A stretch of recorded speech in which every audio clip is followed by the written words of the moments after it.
धनु TV YouTube channel please subscribe कर bell icon पर अवश्य क्लिक करें ताकि गौ सेवा से जुड़ी वीडियो सबसे पहले आप तक पहुंचे।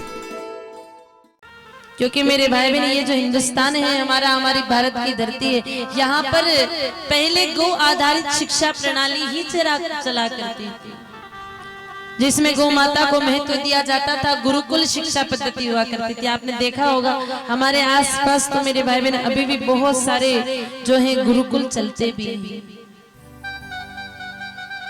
कई सारे लोगों के बच्चे जो हैं वो गुरुकुल में पढ़ते भी हैं। आप कहेंगे ऐसे गुरुकुल हमने तो देखे ही नहीं। पहले क्या होता था, हमारे राम जी के जमाने में हमारे कन्हैया जब पढ़ने के लिए जाते हैं, उसकी कई समय बाद भी कलयुग के समय में भी जब बालक पढ़ने के लिए जाता था ना मेरे भाई बहन, तो गुरुकुल शिक्षा पद्धति हुआ, यानी कि बच्चे को गुरुकुल में पढ़ने के लिए भेजते थे। और गुरुकुल में पढ़ाई कैसे होती, प्रत्येक विद्यार्थियों को सेवा के लिए गौ माता भी दी जाती थी।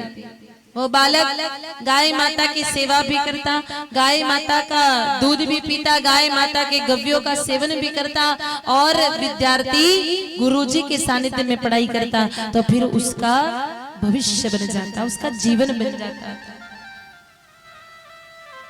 ऐसे ही गुरुकुल की यदि आपको तलाश है तो मेरे भाई बहन यहाँ से ज्यादा दूर नहीं, यदि हम कभी सांवरिया सेठ जी का दर्शन करने के लिए जाएं, हमारे सांवरे सेठ से मिलने के लिए जावें, तो चित्तौड़गढ़ की धरती पर आकोला क्षेत्र में एक बहुत सुंदर गुरुकुल है जिसका नाम है जय गौ माता गुरुकुलम, JGM गुरुकुल। कई सारे आपके सीकर के बच्चे तो वहां पर पढ़ते भी हैं।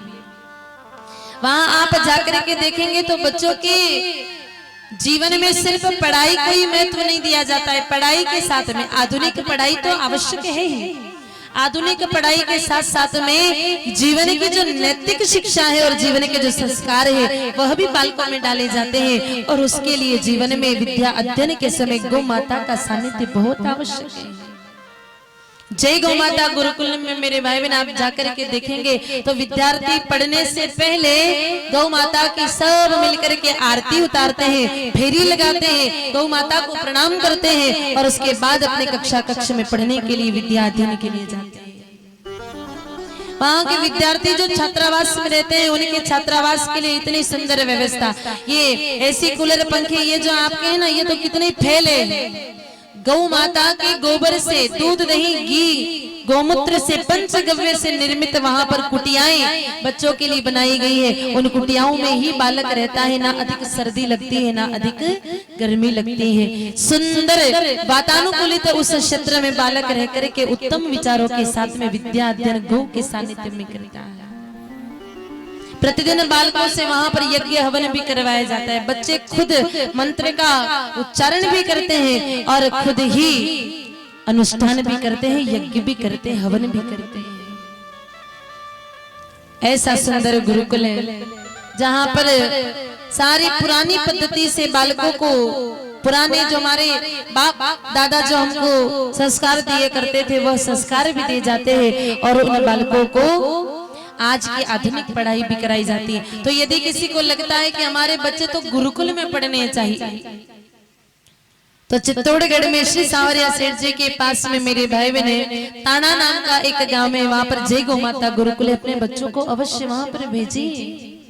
आज के बच्चों को आवश्यकता है कि हम ऐसे गुरुकुल में बच्चों को भेजें ताकि कम से कम बालकों में विनम्रता आए, बालकों में गुण आए, संस्कार आए। सिर्फ पढ़ाई से काम नहीं चलेगा। आजकल की जो मैकाले शिक्षा पद्धति है ना मेरे भाई बहन, उसको पढ़ने के बाद में सिर्फ पेट भरो परिवार चलाओ, यही शिक्षा आजकल बच्चों को दी जाती है। भाई कैसे हम अपना परिवार चला ले, पैसा कमा ले, लेकिन सिर्फ पेट भरने से ही तो जिंदगी नहीं होती है। मानव जीवन तो संस्कारों से सुंदर लगता है। सिर्फ पेट तो मेरे भाई बहन पशु भी भर लेते हैं, वो तो कोई MBA करने नहीं जाते हैं, कोई बड़े बड़े कॉलेज नहीं जाते, लेकिन पेट तो पशु भी भर लेता है। मानव अपने संस्कार से लगता है, इसलिए संस्कार तो कहीं न कहीं गौ के सानिध्य में ही मिल सकते हैं।